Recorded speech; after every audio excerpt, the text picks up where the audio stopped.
All right, now that we've talked about what we mean when we say investing, and we've recommended how much you should, there's a range 10 to 20% of your income going toward your retirement so that you can live on your investments. We're going to walk you through a resource, and Mike is going to share a screen in a second. We're walking you through this resource to show you how much you should be saving, how much you need to be saving, so that you know that you're not going to outlive your money. So, Mike, why don't you walk us through this resource? And then you can play with the numbers and we'll talk through this resource itself. Perfect. As you know, I am a nerd and I want to share my screen, and it's the retirement calculator. Again, we have used Vertex 42 in the past, right? When we had a debt reduction calculator. And then this one is their retirement calculator. And again, I love numbers and numbers love me. So Jason and I are both going to walk through this together as if you're going to, and we encourage you to do this yourself. So all of these white boxes are going to be the ones that you get to edit and play with. Currently, we have this set up for a 35-year-old person that's going to retire at 60 years old. And we want them to live until they're 100 years old. So 40 years after 60. Then this automated calculation is years to invest before you retire. So from 35 to 60 years old, it calculates you have 25 years to invest. The return, so rates and inflation, this section. The return before retirement, we put in at 10%. Before we continue on, Jason and I, we really get pushback on this. So sometimes it comes up and some people are like, oh, you can't get 10%. Well, let me just have a new share here on what we Googled when we said the S&P 500 return over the last 100 years. Right here, 10.53% over the last 100 years. Yeah. Now from today, oh, go ahead, Jason. Now, Mike, let's address for those who don't know what this means. S&P 500. What does that mean? Perfect. What is that? We're going to get into all those types of investments and stuff in the future in different lessons, but I wanted to address this in case you're lost here, and that's okay. You don't have to know this, but the S&P 500 is called the Standard and Poor. So Standard and Poor, that's the name of the brand. 500 is the ranking for the top 500 companies in the U.S. Stock market. So when you say the stock market, one of those benchmarks is considered the Standard and Poor 500. So that's just what that means. It's just one of the benchmarks that investors use when you talk about the market. So go on, Mike. I just wanted to clarify that in case somebody didn't know what that S&P 500 was. Yes, thank you for that clarification. So again, this is where we find and use 10%. If you don't like that number, guess what? You get to use whatever number you want, right? Remember, these white boxes are here for you to fill out. 10% for before retirement, and I put in 8% after retirement.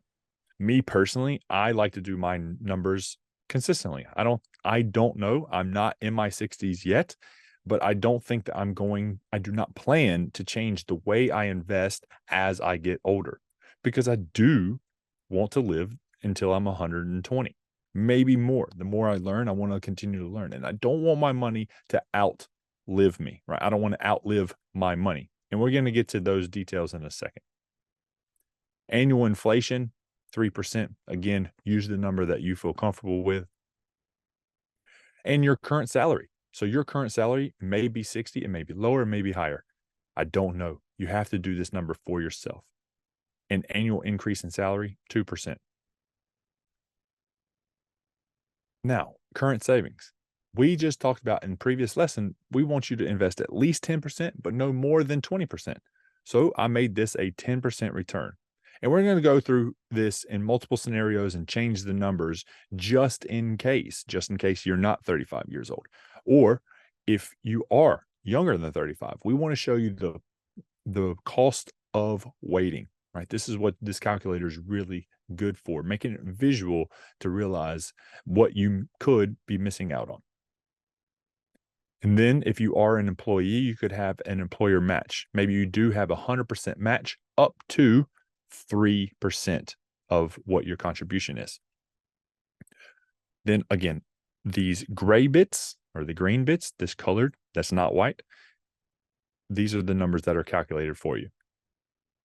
If you make $60,000 a year, then the 10%, your 10% contribution is $6,000. And then your employer's annual contribution is $1,800 because it is 100% of what you put in, but only capped, right? The max is 3%. Everyone's situation is going to be different. Know that. Giving you a total annual contribution of $7,800. This is all the plan information on the left side. So far, Jason, do you personally have any questions, or do you think of any questions that could come up from just filling in this side No. of Well, the calculator? this is great. Just want to remind you, those of you who are watching this, it is really simple. I know it feels like it's a big undertaking, but it is really simple. If you just take it step by step, we just went through this in 2 or 3 minutes. You can input the data that you need to. And then the beauty of something like this resource is it spits out the data that you want. So you don't have to do all the manual calculations and all that stuff. And again, this is a guideline. Everything is changeable. So you can change anything you want. And we'll show you a few examples like Mike was talking about. So that's just the data put in. And that's a great baseline. So just take a few minutes. You might even want to pause this video right now, download this sheet, and then make sure you put in those and you can kind of follow along as we do it, but in your numbers. Beautiful. These will change over time, and everyone's individual. So we're going to have to fill this out for you where you are today. This side of this spreadsheet is giving you your retirement needs.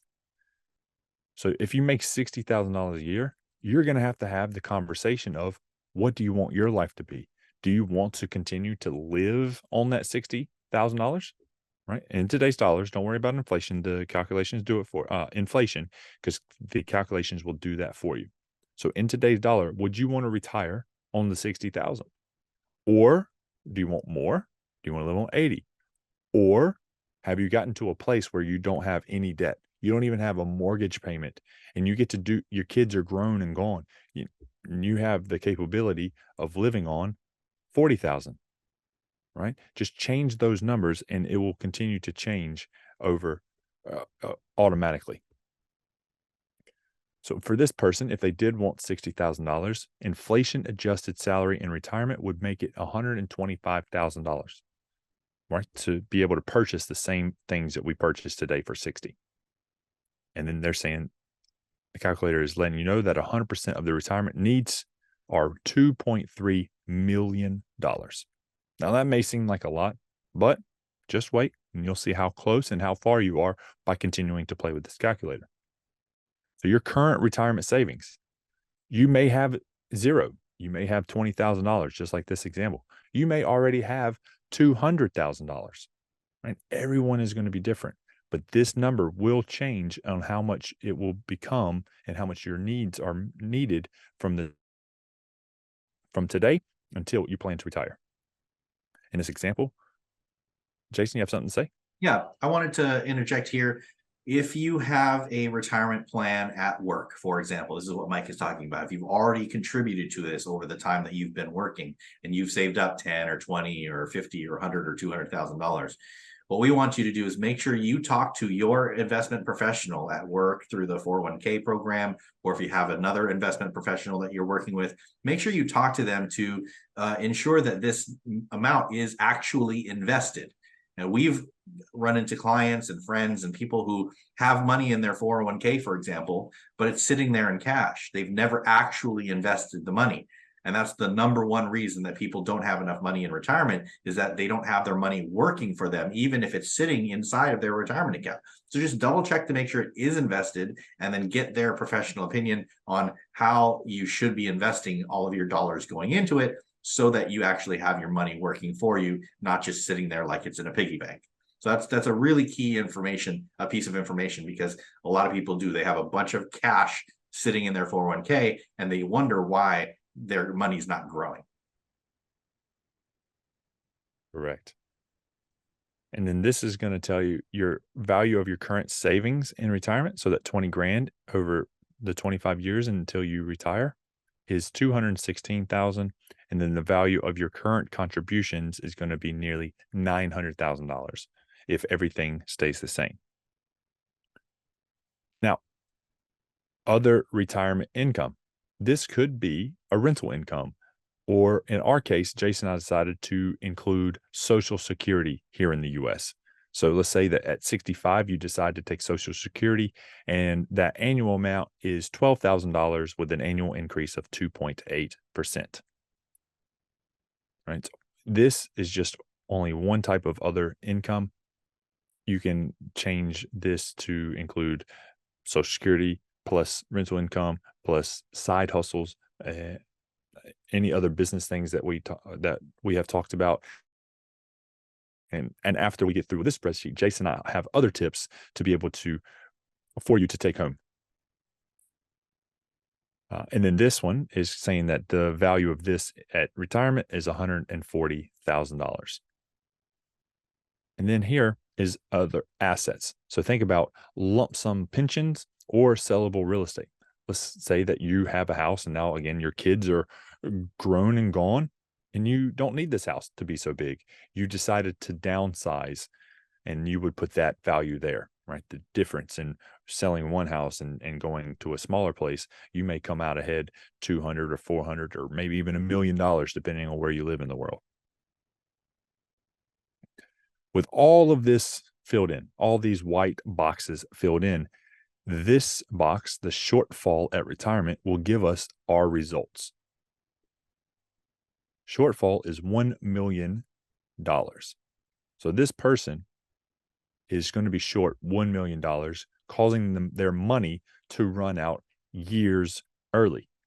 Now, how? And the year's payout will only last them 13.1 years. So if they decided to retire at 60 years old, their money would only last them spending $60,000 a year to 73 years old. Now, we don't want that for you. And this is what it's telling you to do. And it's save an additional $9,167 if you want all these numbers to stay the same. And it's giving you a percent of your salary. So it's, instead of saving 10% of your salary, this is telling you you need to save 25% of your salary. And this is a nice little chart that shows you what I just explained as well.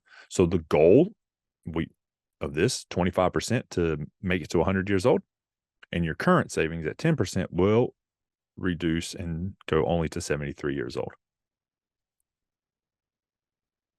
But what happens if you just change any of these boxes?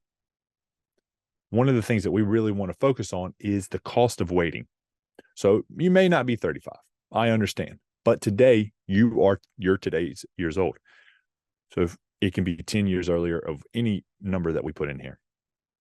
But in this example, from 35 to 25 years old, just changing that one thing has changed everything when it comes to the shortfall. Boom. That was $1 million decision. And again, nothing changed here.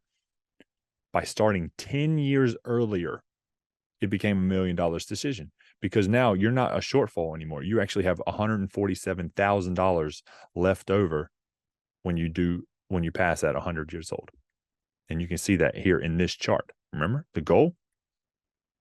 The goal has changed to 9.25% to last to 100, and your current saving at 10% will outlast you, right? So if you happen to live past your retirement death age that we're all predicting, you have a little bit more money. You have more years at the end of your money, right? Just by changing this one number. And maybe you can't go back in time, right? I understand. But if you change this to 70, the numbers change again, right? You may not want to work until you're for an extra 10 years from 60 to 70, but you play around with these and you can figure out this number changes. The time, the cost of waiting when it comes to compounding Time is your best friend. What else would you like to see changed here, Jason? Yeah, that's fun. So what if we change the number, like instead of needing $60,000 in retirement, we say, yeah, we take our recommendations from our program and we have paid off all of our debt. We have no mortgage. And so instead of needing $60,000, the same income that we have, maybe we can shave that off and say we only need $50,000. And that gives us still plenty of money to do fun things and go on vacations and do all that stuff. But because we got out of debt and we don't have any mortgage, then we only need 50,000. So how did that change our scenario here? All right. So you can see the numbers here, $1 million shortfall at 60. And then when we go to 50, the needs in retirement, now it went down to 670. Okay. And we only have to save 20% Yeah. instead of the 25%.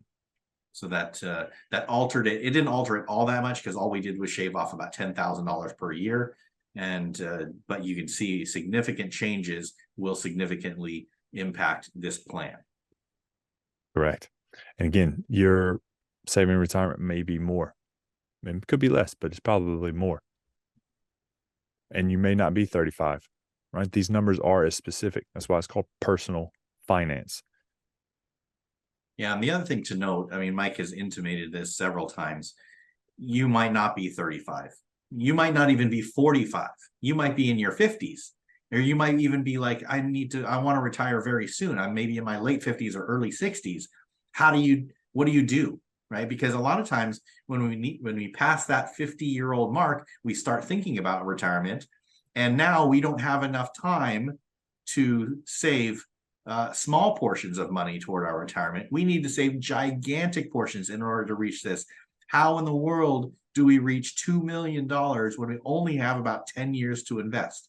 Now, most of us can't really just throw 50% of our income in this retirement account. So, Mike, as we finish, unless you have something else that you wanted to see here, let's go through a few ways of how somebody who's a little bit in their later years, who doesn't have the savings already, how they can make sure that they don't outlast their money. So we put together a list of 6. Now there's dozens and dozens and dozens of ways that you can, even in your 50s and 60s, make sure that you don't outlive your money. But what are some of these ways that we've come up with just right off the top of our heads that somebody can do in order to make sure they don't outlive their money? Well, I touched on it briefly as I was playing with that spreadsheet. You could work longer. You could reduce your expenses. Maybe your retirement needs don't need to be the same as they are today, right? Your income needs. So that equates to spending less. Another thing that we love and that we've touched on as well in other lessons is that side income, increasing your income, right? You get a better job or another job, right? When we have more money, then we can have more money to invest. And then that has more money in retirement. Yeah. And a key thing there, Mike, and when we talk about side hustles, we've got several other modules and a bunch of different lessons on side hustles and other ways to make money in your career. But I want to just put this seed thought in here. When we think about side income, we think about, oh my gosh, I got to get another job in retirement and I got to work at, Walmart or McDonald's or something like that until I'm 85 years old. That's not what we're talking about. We're talking about just even if you could make a few $100s to $1,000 a month doing something. And again, you can go through those other lessons. We have those inside of the material. But if you could make $1,000 a month inside of retirement without working a bunch of hours, that changes your plan significantly. That's $12,000 a year. So if your plan was $50,000 used, now you only need to make 30-something thousand dollars from your investments. That significantly reduces the strain on your investments to provide that income. So even if you could just make $1,000 a month inside of retirement, changes your scenario significantly. So it doesn't have to be this big, huge, elaborate, like I got to build a business to make a bunch of money. You could just do side jobs or something for a few hours a week and make $1,000 a month. It's really easy to do. And we can show you how to do that. But I just wanted to plant that seed thought so you don't think it's going to have to be this big elaborate thing that you have to do. You can make a few hundred to a few $1,000s pretty easily in today's world. I agree. And you're going to have all these different things, and they're all going to add up. And there could be things that we don't even know that are available to us in the next 20, 30, 50 years that could bring in even more money or reduce your expenses by even more. Yeah. And the other thing, something that Mike mentioned just a minute ago, was saving money, right? You can obviously save money now or in retirement. Like you can spend less in retirement to get less income from your investments, or you can spend less now so that you can contribute more towards your retirement. That's another way, is contribute more. We gave you a guideline. It's only a guideline. It's not a rule. So if you're currently saving 10%, maybe you bump that up to 15%. See how many ways you can find to increase your contributions. Even if it's just 1 or 2 or 3%, you can increase that this year to 13%.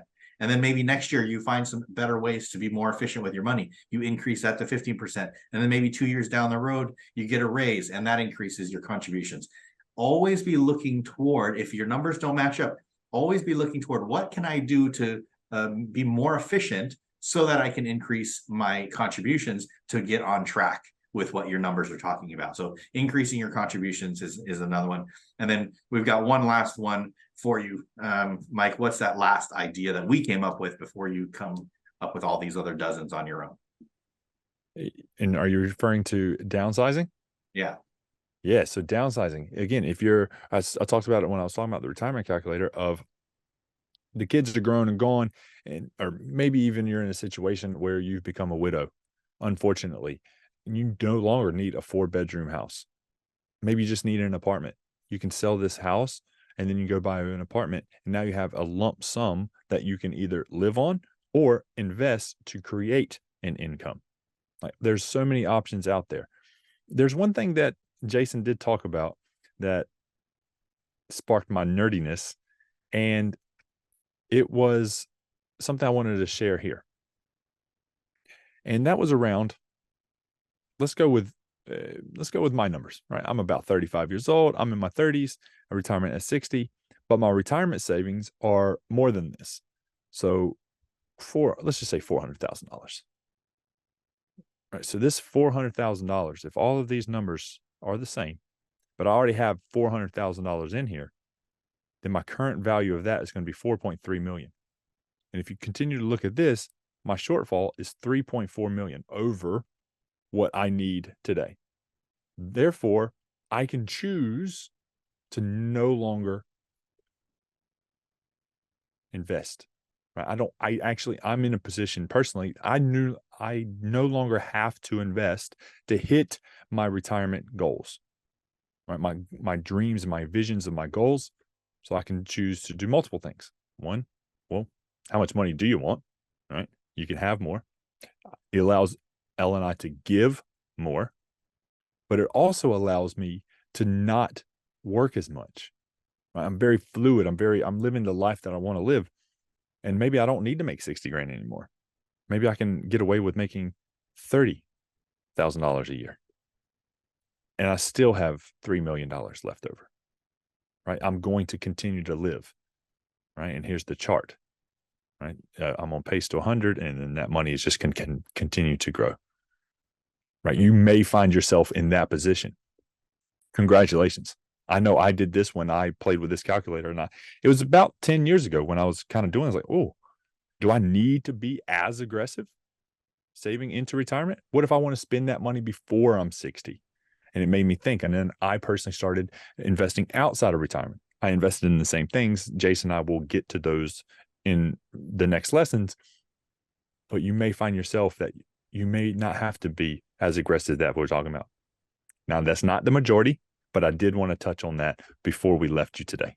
Yeah, that is really important, Mike. I'm really glad you said that, because when we talk about your ideal life, we want you to know what you're funding your life, or what your life looks like, so that you can fund that life and how much it costs. Because some of you might have an ideal life that takes very little money, and others of you might have a life that takes a lot of money. But depending on where you are, a lot of people do. They think that they need to save so much money, and they feel this stress and this pressure. But when you actually do the math and you have a resource like what we just walked you through, you realize, oh, I'm actually on track, or maybe I'm even ahead of track. So you really have to know what your life looks like. And that's why we started with defining what that ideal life looks like. And so in the next lessons, we're going to talk about how to fund your ideal life, what you came up with. We're going to talk about the types of investments. We're going to talk about what the markets look like and all that kind of stuff coming up. So play around with this sheet and fill in the numbers, change some numbers, do some playing around with that, see what comes out that's positive, what comes out that's negative, and then you get to adjust however you want, and you can make quality decisions based on the numbers that it spits out, instead of this vague, I'm not sure when I can retire. I'm not sure when I need to stop earning an income. Maybe you're closer than you thought. So play around with it and, figure out what you want to do. And we'll see you in the next lessons.